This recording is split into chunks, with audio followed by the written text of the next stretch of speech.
Professores reivindicam na Assembleia melhores condições de trabalho e salários. Um projeto de lei que possibilita a promoção na carreira de 24 mil servidores da educação será encaminhado à casa pelo Executivo. E na edição do Alean Notícias de hoje você também vai ver. CPI da telefonia define cronograma de oitivas em órgãos ligados ao setor a partir do dia 22. Novo Aripuanã e Canutama assinam termo de cooperação com a Assembleia Legislativa para a revisão das leis. E ainda, deputado Orlando Cidade destaca em plenário a deficiência do Amazonas em produzir madeira certificada. Boa noite. Aquele que um dia já foi chamado de mestre hoje luta por melhorias no ensino e salários compatíveis à função de educar. O Dia do Professor motivou discursos na Assembleia Legislativa. O ponto de convergência entre os deputados foi a necessidade de se valorizar o profissional e de garantir as condições básicas de trabalho. As discussões sobre o tema foram ampliadas durante sessão especial proposta pelo deputado José Ricardo. No Brasil, o Dia do Professor é comemorado em 15 de outubro. Nesta data, no ano de 1827, dia consagrado à educadora Santa Teresa de Ávila, Dom Pedro I, imperador do Brasil, baixou um decreto imperial que criou o ensino elementar no país. Pelo decreto, todas as cidades, vilas e lugarejos deveriam ter suas escolas de primeiras letras. Esse decreto falava de descentralização do ensino, o salário dos professores, as matérias básicas que todos os alunos deveriam aprender e até como os professores deveriam ser contratados. Há quase 2 séculos da publicação do decreto, a classe de educadores no país continua a reivindicação por melhores condições de ensino, além de melhorias salariais. A data foi marcada este ano por uma série de protestos em diferentes regiões do Brasil. Na Assembleia Legislativa do Estado, os deputados destacaram a importância da profissão, além de reafirmarem a necessidade da aplicação de mais recursos na educação. Nós precisamos avançar muito nessas questões dos professores. O professor precisa ganhar melhor, o professor precisa ter mais condições de trabalho. O professor... Meu filho, até que é criança, sempre fala que não consegue entender como é que o professor forma o médico e o médico ganha 10 vezes mais do que um professor. É um raciocínio simples, mas é real. E o nosso Estado, o nosso país precisa repensar e valorizar os professores. Nós temos que dar melhores condições de trabalho para os professores. Isso passa pelo salário, passa pela capacitação, por benefícios básicos que eles não recebem, principalmente professores do Estado. Portanto, a pauta é longa de lutas, de reivindicações, de direitos que não são respeitados. Os parlamentares também aproveitaram a oportunidade para destacar os atuais investimentos do Estado que favorecem a categoria. O Poder Executivo discute a implantação de um novo plano de cargos, carreiras e salários para os profissionais da educação. E ressaltando que a Confederação Nacional dos Trabalhadores da Educação tem uma luta hoje para que os valores em que os estados e municípios gastam de pagamento de pessoal para com os trabalhadores da educação estejam fora do limite da lei de responsabilidade fiscal. Esse, hoje, é o único óbice que está na mesa de negociação entre a Secretaria de Educação e a Secretaria de Fazenda para com a Comissão de Educação dessa Casa e o Sindicato dos Trabalhadores, para que a gente possa encaminhar a nova proposta do Plano de Cargos e Carreiras e Remuneração dos Trabalhadores da Educação. Projetos que envolvem a melhoria nas condições salariais dos professores também tramitam na Assembleia. Uma proposta de emenda à Constituição de autoria do deputado José Ricardo vincula a aplicação de 60% dos recursos provenientes dos royalties do petróleo para a melhoria salarial dos professores. Apesar dos atuais entraves que a educação no Amazonas perpassa, uma sessão especial foi realizada na casa para lembrar o trabalho desenvolvido pelos educadores. Durante a sessão, o movimento de luta dos professores de Manaus, coordenado por Gerson Nascimento, reivindicou a aplicação da lei federal que estabelece a hora de trabalho complementar ao professor. A lei, que já foi aprovada no Congresso, ainda não está sendo cumprida no Amazonas. Nós lutamos muito para a implantação da lei federal que garante 33% do tempo de trabalho pedagógico e que, infelizmente, as nossas redes estaduais e municipais ainda não levam a sério na sua integralidade.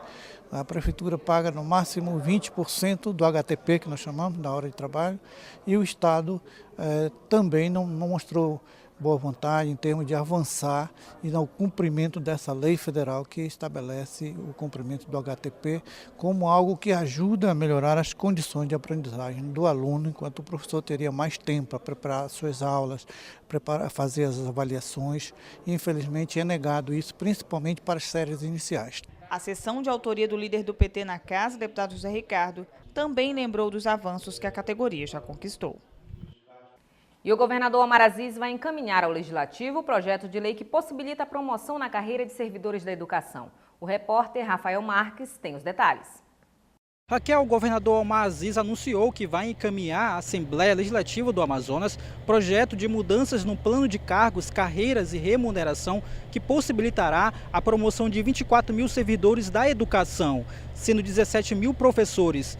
De acordo com o governador, a medida vai gerar um acréscimo de 60 milhões de reais na folha de pagamento do Estado. Com isso, nós vamos ter um acréscimo de mais de 60 milhões para que a gente possa fazer com que isso comece a valer a partir da aprovação da Assembleia. Então, a semana que vem encaminho a Assembleia e até o final do mês já estará valendo isso para todos os professores. Eu acho que a melhor notícia que a gente pode dar para os professores é que tem professores que estão aí há 10, 15 anos e nunca foram promovidos.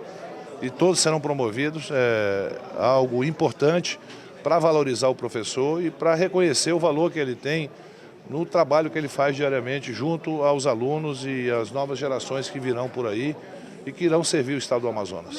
Omar Aziz determinou ainda o fim da exigência de prova para a obtenção da promoção. Rafael Marques para o Alean Notícias. A Comissão Parlamentar de Inquérito da Telefonia no Amazonas entra em uma nova fase após percorrer 22 municípios do estado para avaliar o serviço oferecido. O cronograma de oitivas foi definido hoje pelos membros da comissão e a rodada de reuniões começa no próximo dia 22. Após visitar 22 municípios do interior do Amazonas, a CPI da Telefonia vai agora ouvir representantes do Poder Público do Estado e sociedade civil organizada, na sede da Assembleia Legislativa. Em reunião, ficou definido que PROCON, Delegacia do Consumidor e Ministério Público deverão participar da primeira reunião a ser realizada no próximo dia 22. Segundo o presidente da CPI, deputado Marcos Jota, o objetivo é aferir o grau de insatisfação com a telefonia e os problemas decorrentes da situação. Todos os relatos obtidos irão subsidiar o relatório final da comissão parlamentar.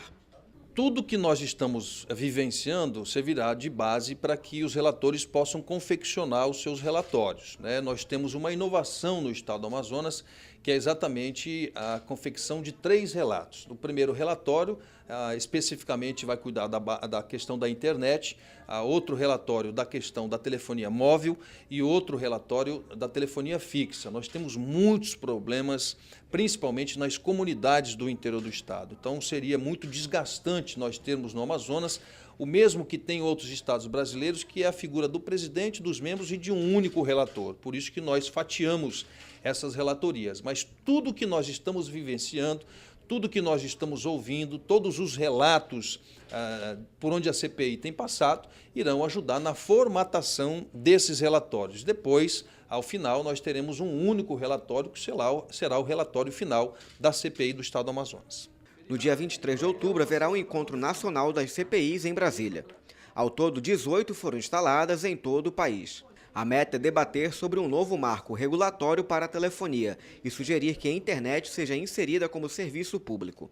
Os deputados Vanderlei Dallas e Adjuto Afonso deverão representar o Amazonas nos debates. A escolha de 6 municípios do Amazonas para participar do projeto Cidades Digitais foi motivo de debate entre os parlamentares na Assembleia Legislativa. A proposta prevê a implantação de internet banda larga no interior. O projeto Cidades Digitais é uma ação do governo federal que tem como objetivo levar internet banda larga a cidades distantes dos grandes centros urbanos. O Ministério das Comunicações divulgou recentemente a lista dos 262 municípios que serão contemplados com o programa, e 6 deles estão localizados no estado do Amazonas. Altazes, Benjamin Constant, Maraã, Codajás, Iranduba e Careiro receberão pontos de internet banda larga, ligando a prefeitura a outros órgãos públicos. Também serão instalados pontos de acesso sem fio em locais públicos, para o acesso da população. O deputado José Ricardo é favorável à medida e reforça a importância da inclusão digital destas localidades. Nós precisamos realmente levar a internet para todos os municípios do estado do Amazonas. É um começo, são poucos municípios, é uma ação do governo federal. Precisamos de mais investimento nessa área tecnológica que envolve a internet, que envolve acesso através dos meios de comunicação. É uma questão de inclusão social através da inclusão digital. Eu vejo assim, não precisamos brigar por mais, né? São 6, mas nós precisamos muito mais. Apesar de reconhecer que o Cidades Digitais é um bom projeto, o presidente da CPI da Telefonia da Assembleia Legislativa, deputado Marcos Rota, questiona o efetivo funcionamento da internet de banda larga no interior do estado. Para a Rota, a atual infraestrutura de internet no Amazonas possui diversos problemas. Essa questão da digitalização do interior do Amazonas, ainda nós estamos um tanto quanto distantes, né? A Comissão Parlamentar de Inquérito esteve visitando muitos municípios, dentre os quais alguns agraciados com esse programa do governo federal, que é um bom programa. Porém, as particularidades dos municípios do interior do estado fizeram com que o programa não avançasse na grande maioria ou na sua totalidade dos municípios. Nós torcemos para que essa questão tecnológica possa ser superada, esta barreira tecnológica possa ser vencida, porque existe uma grande necessidade também da questão da internet no interior, sobretudo na questão da formação dos nossos alunos da Universidade Federal do Estado do Amazonas e também da Universidade Estadual do Amazonas. O projeto Cidades Digitais faz parte do Programa de Aceleração do Crescimento do Governo Federal e recebeu investimentos de R$200 milhões.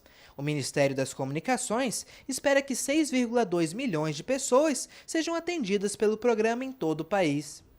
A Assembleia Legislativa firmou compromisso nesta terça-feira com mais 2 câmaras municipais do Amazonas para a revisão do regimento interno e da lei orgânica das cidades. Agora, o Centro de Cooperação Técnica totaliza 40 termos assinados com as casas legislativas do interior.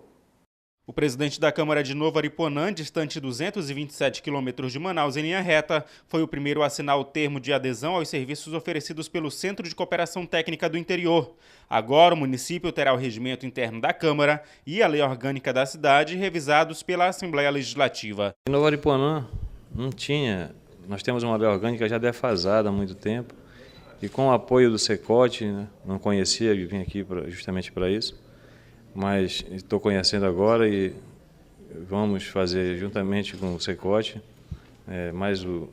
como já foi falado, mais um município a aderir, regimento interno e nova lei orgânica, e o município só tem a ganhar com isso. Segundo o coordenador do Centro de Cooperação, o trabalho de revisão a ser feito pela Assembleia Legislativa deve durar 30 dias. Novo Aripuanã foi visitada na gestão passada, então como só se elegeu 3 vereadores dessa gestão atual, o CRO é um deles, é necessário nosso retorno ao município para fazer a visita técnica, expor os vereadores de novo qual o objetivo do SECOT, mas, paralelo a isso, nós vamos estar em andamento já a lei orgânica e o regimento interno. Acredito que em 30 ou 40 dias nós vamos ao município para entregar o CRO, nosso presidente lá, essa lei orgânica e o regimento já pronto. Deputado pelo PTN, Abdallah Frache, representou o presidente da Assembleia Legislativa na assinatura do termo. O parlamentar destacou os avanços que Novo Aripuanã pode ter com os documentos revisados. Novo Aripuanã agora oficialmente está integrado ao sistema SECOT e isso é um trabalho grande que a Assembleia tem feito e o deputado Josué Neto não deixou de continuar esse trabalho, muito pelo contrário, está dando todo o apoio ao SECOT para que ele termine essa missão o mais rápido possível. Eu tenho certeza absoluta que com essa nova lei orgânica do município e o novo regimento interno da Câmara Municipal de Novo Aripuanã, as perspectivas para aquele município são grandiosas. E eu tenho certeza absoluta que o presidente Emerson, que está aqui do meu lado, vai saber usar toda a estrutura do SECOT, seja ela jurídica, seja ela a contábil ou administrativa, para fazer com que os trabalhos legislativos daquele município andem e prosperem cada vez mais. A presidente da Câmara de Canutama, Marlete Brandão, também assinou o termo de adesão e o município vai receber os mesmos benefícios. Desde a primeira lei orgânica, ela já foi construída em cima de outras. Então, tem anos que não tem uma revisão. Então, está totalmente ultrapassada. Leis atualizadas e a nossa lei orgânica sem nenhum avanço, né, sem nenhuma atualização. Então, essa parceria com a Assembleia Legislativa, através do SECOT, vai ajudar muito o município de Canutama. Estamos honrados em poder participar desse processo. O deputado pelo PP, Adjuto Afonso, que também assinou o documento, destacou as ações da Assembleia Legislativa no interior do Estado. Aqui a gente tem mais condições, aqui a gente tem mais estrutura, não é, de dar esse apoio. E afinal de contas, a Assembleia é do Estado, é de todo o Estado, né? A Assembleia não é só de Manaus. Então, na hora que a gente faz uma itinerante, na hora que a gente se desloca para os municípios, a gente está cobrindo essas lacunas que existem nos municípios. E esse serviço do SECOT é um serviço, como eu disse, que a Assembleia presta, né, os deputados prestam, todos os deputados apoiam este serviço, porque entendemos a importância desse serviço para os municípios, para os vereadores, que muitas vezes precisam até reivindicar ou pedir da Assembleia algum tipo de informação. E hoje não, hoje nós estamos indo às câmaras dando essas informações de que eles necessitam. Portanto, parabéns à Assembleia, parabéns ao SECOT por esse grande trabalho que presta às prefeituras. Ao todo, já foram 43 termos de adesão assinados e 27 sugestões de alterações entregues. 60 defensores públicos tomam posse e devem atender o interior do estado. E mais, deputado Orlando Cidade destaca em plenário a deficiência do Amazonas em produzir madeira certificada. Essas e outras notícias no próximo bloco. Em casa, no carro ou no trabalho, você também pode acompanhar as atividades da Assembleia Legislativa através da Rádio Ali. Sintonize na FM 106,9. E não deixe de saber sobre projetos de lei, agendas e outros assuntos da Casa Legislativa Amazonense. Assembleia Legislativa do Amazonas, cuidando da nossa gente.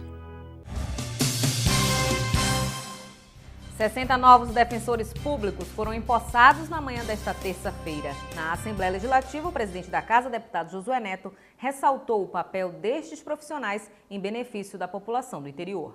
Como primeiro orador do pequeno expediente da sessão plenária desta terça-feira, dia 15 de outubro, o presidente da Assembleia Legislativa trouxe à discussão na Casa os investimentos do governador Omar Aziz nos últimos meses. O parlamentar lembrou os investimentos feitos na segurança pública e ainda ressaltou a importância dos quase 100 delegados da Polícia Civil que foram recém-convocados.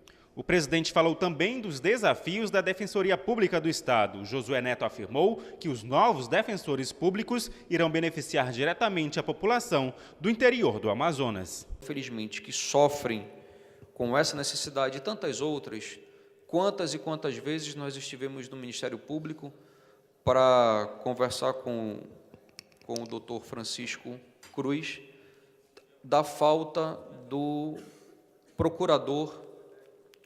do promotor de justiça nos municípios. Então, a partir de agora, se Deus quiser, com a distribuição desses novos defensores, nós teremos novos defensores. Pela primeira vez, em alguns municípios do Amazonas, a presença de um defensor.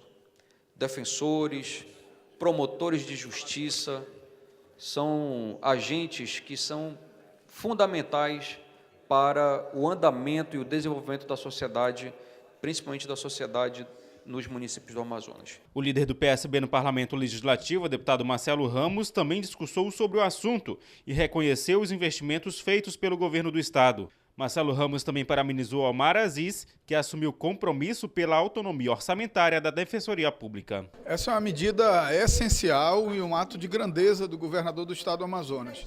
O governador ontem firmou compromisso de garantir a autonomia financeira orçamentária para a Defensoria, mudando a forma de repasse para a Defensoria. Hoje a Defensoria recebe recursos como se fosse uma secretaria do governo do estado. Recebe aproximadamente 0,31% do orçamento, algo em torno de 39 milhões de reais. É um valor muito abaixo do que a Defensoria precisa. Portanto, a atitude do governador não só abre a possibilidade de ampliação dos recursos hoje recebidos pela Defensoria, como garante a autonomia necessária para o exercício livre das funções do defensor, inclusive em ações contra o Estado. Portanto, confirmado esse compromisso do governador, a Defensoria passará a receber orçamento como recebe a Assembleia, o Tribunal de Justiça e o Ministério Público. Com a posse, os novos defensores públicos entrarão em exercício ainda na capital, para submeter-se a estágio de adaptação e curso de preparação à carreira. Depois do estágio, os profissionais seguem para as comarcas do interior, já determinadas pela Defensoria Geral, onde iniciam a carreira como previa a lei orgânica do órgão. O presidente da Comissão de Finanças Públicas da Assembleia, deputada Adjuta Afonso, participou na manhã desta terça-feira do lançamento da 8ª edição do Prêmio Prefeito Empreendedor na sede do Sebrae Amazonas. A premiação reconhece as ações voltadas para o desenvolvimento socioeconômico das cidades. O prêmio Sebrae Prefeito Empreendedor chega à 8ª edição no Amazonas, com a ideia de premiar gestores que, por meio do incentivo aos pequenos negócios locais, desenvolvam economicamente e socialmente os municípios. O deputado Adjuta Afonso elogiou a iniciativa do Sebrae e falou da importância do prêmio. Esse prêmio é importante porque espelha até os outros prefeitos, pessoas que realmente trabalham, que valorizam o ser humano, que fazem no seu município um verdadeiro empreendimento. Eu acho que hoje ninguém consegue mais administrar quem não seja um empreendedor. Faz com que gere-se mais emprego e que o município cresça, porque a economia cresce e a população cresce de uma forma geral. O apoio ao micro e pequeno empreendedor para fortalecer a economia local com propostas inovadoras é, segundo o superintendente do Sebrae no Amazonas, Nelson Rocha, o objetivo do prêmio. A importância dessa parceria é a premiação do prefeito empreendedor, é reconhecer ideias inovadoras, ideias que você mostre claramente que você faz a inclusão da pequena empresa no município, ideias empreendedoras. O que eu chamaria hoje? Você regulamentar a lei geral, você fazer valer o capítulo de compras, você priorizar as empresas locais nas compras públicas. Nós não podemos falar de desenvolvimento se não fizermos a inclusão das pequenas empresas. É um movimento que nós fazemos junto aos municípios, fazemos aos prefeitos, que regulamentem a lei geral, que estabeleçam prioridade para a pequena empresa em sua localidade. Com certeza você vai fortalecer o município e geração de emprego e renda. O prefeito de Humaitá, Dedei Lobo, conquistou 2 vezes o prêmio com projetos voltados a compras governamentais e transporte escolar. Ele comentou sobre a parceria com o Sebrae para a implementação da Lei Geral dos Micro e Pequenos Empreendedores. A parceria com o Sebrae é muito importante. O município de Humaitá foi o primeiro município no Amazonas a implementar a Lei Geral do município, porque esta é a lei que faz o diferencial entre o pequeno e o grande. Em 2010, o município de Humaitá implementou a Lei Geral. Hoje, o município de Humaitá é um município que está andando muito bem, porque as pessoas que estavam fora, estavam na informalidade, passaram a estar prestando serviço, a estar contribuindo com os encargos para o município de Humaitá. Para o secretário-geral da Confederação Nacional de Municípios, Jair Souto, o apoio aos pequenos empreendedores é a maneira mais viável de impulsionar a economia. Não tem uma outra saída no município senão nós focarmos a atividade fim, que é exatamente gerar trabalho e renda para o interior e, sem dúvida nenhuma, para toda a população. Até porque empregar na prefeitura é um desgaste geral e a prefeitura não tem capacidade orçamentária para cobrir, né, essa demanda de desenvolvimento econômico. E trazer o município na possibilidade de oferecer as compras públicas, trazer o município para oferecer o desenvolvimento é fundamental para que a sociedade possa melhorar a qualidade de vida, focado na educação e na saúde pública.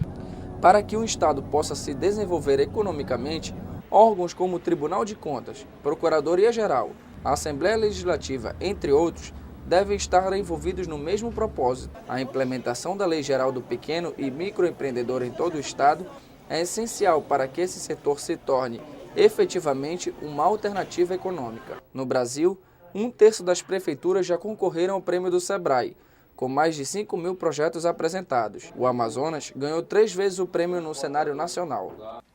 Apesar de pagar inúmeros impostos, muitos cidadãos não sabem onde os tributos estão sendo aplicados. É onde entra a educação fiscal. O Poder Legislativo, por meio da Comissão de Assuntos Municipais, presidida pelo deputado Tony Medeiros, está realizando um ciclo de palestras sobre o assunto. Os tributos que são pagos pela população por meio de impostos retornam à sociedade em forma de bem público, com o objetivo de suprir as necessidades da população, melhorando hospitais, infraestrutura das estradas, instituições de ensino e vários outros segmentos de caráter público. E é para conscientizar a sociedade sobre estas questões, por meio de informações e conceitos sobre a gestão fiscal, é que a Comissão de Assuntos Municipais, presidida pelo deputado Tony Medeiros, em parceria com a Secretaria do Estado da Fazenda, Cefaz, está realizando uma série de seminários com o tema Educação Fiscal na sede da Assembleia. Os tributos, eles é que movem a máquina administrativa, move os três poderes, legislativo, executivo e judiciário. E através dessa tributação é que os avanços sociais acontecem de modo geral. Então eu vejo uma oportunidade de avançar e é justamente por isso que nós firmamos essa parceria junto com a Cefaz e iniciamos no dia de hoje o seminário de educação fiscal. No primeiro dia de palestra, os assuntos abordados foram Programa de Educação Fiscal e Cidadania, Nota Fiscal Eletrônica Avulsa e Tributação e Cidadania. O coordenador do Programa de Educação Fiscal do Amazonas, Augusto Bernardo, destacou que a partir do momento que a população tiver ciência de como funciona o processo tributário, ações como vandalismo, pirataria, entre outros desperdícios que tragam prejuízo ao dinheiro público, serão evitados. A educação fiscal é cidadania pura, cidadania pura. Só para você ter uma noção, a educação fiscal ela se espalha por todo o território nacional e ela combate o vandalismo e a depredação do patrimônio público, que são coisas danosas para a sociedade. Combate a pirataria, que tem ligação direta com o crime organizado, combate os desvios de verbas públicas, combate, por exemplo, todas as mazelas que enterram no lixo o nosso dinheiro. Nos próximos dias, entre os temas que serão abordados nos seminários estão o combate à pirataria, educação ambiental e o papel do Tribunal de Contas do Estado como órgão fiscalizador.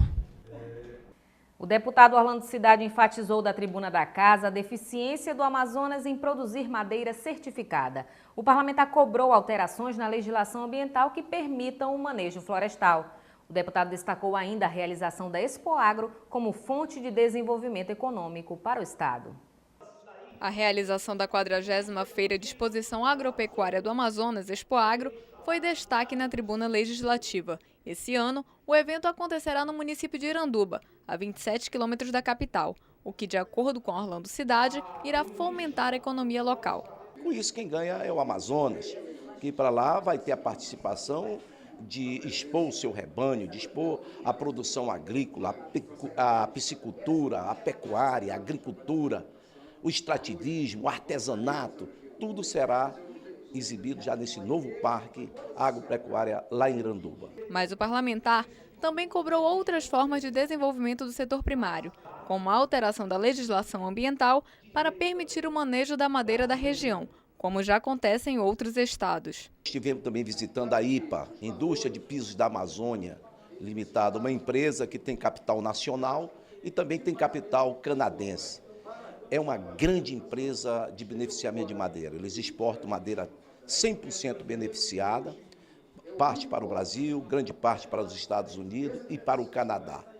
Então, conversamos lá com a diretoria, o qual nos narrou um fato que nos deixou muito constrangido de ver aquele anúncio daquela direção. Que hoje a sua capacidade instalada está funcionando apenas 30%.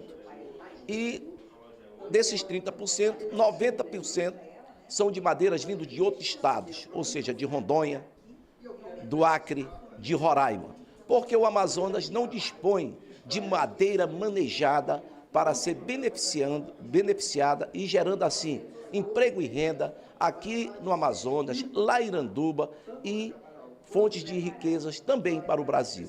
A 40ª edição da Expoagro acontecerá entre os dias 5 a 15 de dezembro, no quilômetro 14 da rodovia Manoel Urbano, AM 070. Deverá movimentar mais de 60 milhões de reais, entre financiamentos, negociações, vendas e empregos. O município de Parintins, localizado a 369 quilômetros da capital, comemora 161 anos. A região já foi habitada por diversas etnias indígenas, entre elas os tupinambaranas. Agora é conhecida como a capital da cultura e do folclore. A cidade foi destaque no pronunciamento do deputado Tony Medeiros. O município de Parintins, situado à margem direita do rio Amazonas, que já foi chamado de Nossa Senhora do Carmo de Tupinambarana e Vila Bela Imperatriz, ganhou o nome atual em homenagem aos povos indígenas parintintins que habitavam a região. Teve a sua criação confirmada como município em 15 de outubro de 1852. O aniversário da cidade foi destaque na tribuna legislativa. O deputado estadual pelo PSL, Tony Medeiros, que é parintinense, ressaltou a importância da comemoração do aniversário do município e seu valor cultural para o estado. Não dá para falar da minha terra hoje, parabéns Parintins, minha terra amada, 161 anos, e não dá para falar da minha terra sem a empolgação necessária. Eu tenho muito orgulho de ter nascido naquela região do Baixo Amazonas, Parintins, Ilha Tupinambarana, Vila Nova da Rainha, Vila Bela da Imperatriz, hoje Parintins, que contribui com o nosso estado, sobrevive muito mais da indústria cultural hoje do que da agricultura e da pecuária, e é por isso que eu fiz essa homenagem pura, singela, do fundo do coração, parabenizando pelos 161 anos de Parintins. O parlamentar é autor do projeto de lei aprovado na Casa Legislativa que torna o município na capital da cultura e do folclore do Amazonas. Isso aí eu devo a todos os deputados dessa casa. Eu apresentei o projeto de lei, mas foi aprovado por unanimidade por esta casa. E realmente Parintins recebeu o título e tem hoje o título de capital da cultura e do folclore, graças à 17ª legislatura. E é por isso que hoje, no dia de hoje, fiz questão de reconhecer a minha cidade, 161 anos depois, como capital da cultura e do folclore do estado do Amazonas. O aniversário também foi lembrado pelo presidente da Casa Legislativa, deputado Josué Neto, que falou do desenvolvimento cultural daquela cidade com a realização do Festival Folclórico de Parintins e dos altos índices de educação. No município, o aniversário será comemorado com a realização do 7º Festival de Toada de Parintins, que acontece nos dias 14 e 15 de outubro, e visa estimular e valorizar a produção de música local. Serão 14 toadas concorrentes divididas em 5 categorias. Deputada Vera Lúcia Castelo Branco solicita dos governos federal e estadual a criação de casas populares no interior. E mais, líder do PT na Aleã, deputado José Ricardo, destaca o debate no Congresso sobre a unificação do ICMS entre os estados. Veja no resumo de notícias. A deputada estadual Vera Lúcia Castelo Branco disse que vai enviar proposta à presidente da República, Dilma Rousseff, ao governo do estado e à Caixa Econômica Federal para a criação de casas populares às comunidades carentes do interior do Amazonas. O objetivo é atender as famílias em vulnerabilidade em alguns municípios do estado. Se atendida, as primeiras comunidades contempladas serão as de São Paulo de Olivença, a 983 quilômetros da capital. O líder do PT na Assembleia Legislativa, o deputado José Ricardo, comentou a respeito dos debates no Congresso Nacional envolvendo a unificação no imposto sobre circulação de mercadorias e serviços entre os estados. O parlamentar acredita que é possível se chegar a um acordo que seja benéfico ao Amazonas. A proposta de unificar as alíquotas do ICMS é a discussão que está tendo no Congresso, que afeta diretamente a Zona Franca, a economia do Amazonas e a arrecadação do estado. Até então, a proposta é de que o Amazonas teria uma alíquota de 12%. Agora já se avalia que é possível ter competitividade com uma alíquota de 10% no comércio dos produtos da Zona Franca. E se isso for acordado com os demais estados na reunião do CONFAS, teoricamente você já queima uma etapa, ou seja, você já dá condições para que no Congresso Nacional se aprove o projeto, definindo as alíquotas, e o objetivo é evitar a guerra fiscal. Ou seja, uma guerra fiscal que prejudica a Zona Franca e prejudica outros estados também. A gente espera que haja um entendimento, se consiga chegar a esse denominador. E confira agora a nossa agenda parlamentar. Dia 16 de outubro, deputado Sidney Leite participa da Conferência Estadual de Educação com 45 representantes dos municípios do Amazonas, às 7 da noite, no auditório Eulálio Chaves, na UFAM. Dia 18. Deputado Belarmino Lins realiza sessão especial em comemoração ao Dia do Médico, às 10 horas da manhã, no plenário Rui Araújo. Dia 22 de outubro, deputado Marcos Rota, presidente da CPI da Telefonia, inicia as oitivas com o PROCON, Delegacia do Consumidor e Ministério Público do Estado, 1h da tarde, na Assembleia Legislativa. E você vai ver agora o que foi destaque no Alean Notícias de hoje. Professores cobram na Assembleia melhores condições de trabalho e salários. CPI da Telefonia começa as oitivas em órgãos ligados ao setor a partir do dia 22. E ainda, Novo Aripuanã e Canutama assinam termo de cooperação com a Assembleia Legislativa. E nós ficamos por aqui. Para sugestões de reportagem, tvalean@alean.gov.br. Mais informações sobre a atuação parlamentar, acesse o site da Assembleia e nossas redes sociais. Esta edição também estará disponível no YouTube, no canal Alean. Uma ótima noite para você e até amanhã.